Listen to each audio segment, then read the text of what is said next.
La prénite est un minéral ornemental apprécié pour ses teintes vert tendre à jaunâtre, parfois translucide à semi-transparente, avec un aspect doux et apaisant.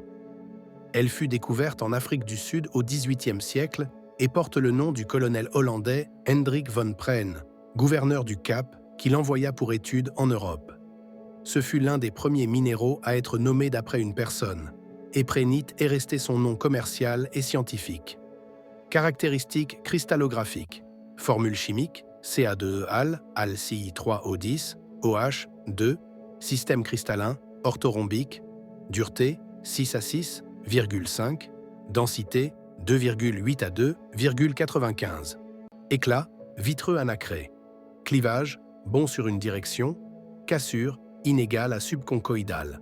Transparence, de translucide à semi-transparent. Couleur, vert clair, vert pomme, jaune verdâtre, jaune pâle, parfois gris, incolore ou très rarement bleuté. Certaines pierres présentent un aspect nuageux ou laiteux, d'autres sont plus limpides. La prénite avec inclusion d'épidotes, fines aiguilles sombres, est très recherchée en bijouterie moderne. Gisement dans le monde, Afrique du Sud, Australie, Chine, États-Unis, France, Écosse, Allemagne, Inde, Namibie, Pakistan, Mali. Les plus belles prénites translucides à vert clair viennent souvent de Namibie ou Mali. Prix en dollars par carat. Cabochon courant, translucide à opaque. 1 à 10 dollars. Prénite facettée de bonne transparence, 10 à 30 dollars. Qualité gemme limpide, supérieure à 2 CT, jusqu'à 50 à 80 dollars. Prénite avec inclusion esthétique. Épidote ou autre, valeur variable selon attrait visuel. Remarque, confusion possible avec jadéite, néphrite, chalcédoine verte, serpentine, quartz citron. Fluorescence, généralement nulle. Densité plus faible que celle du jade.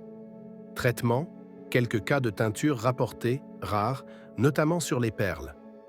Peut être imprégné pour améliorer la stabilité de la surface, non systématique. Utilité dans le commerce des gemmes. La prénite est très utilisée en bijouterie fantaisie et artisanale, en cabochon, perles ou pierres taillées. Son couleur douce, sa texture nuageuse, ainsi que sa translucidité plaisent aux designers contemporains. Bien qu'elle ne soit pas classée parmi les pierres précieuses, sa beauté naturelle et sa relative abondance en font une pierre fine accessible et décorative. Elle est aussi prisée en lithothérapie et dans la sculpture ornementale.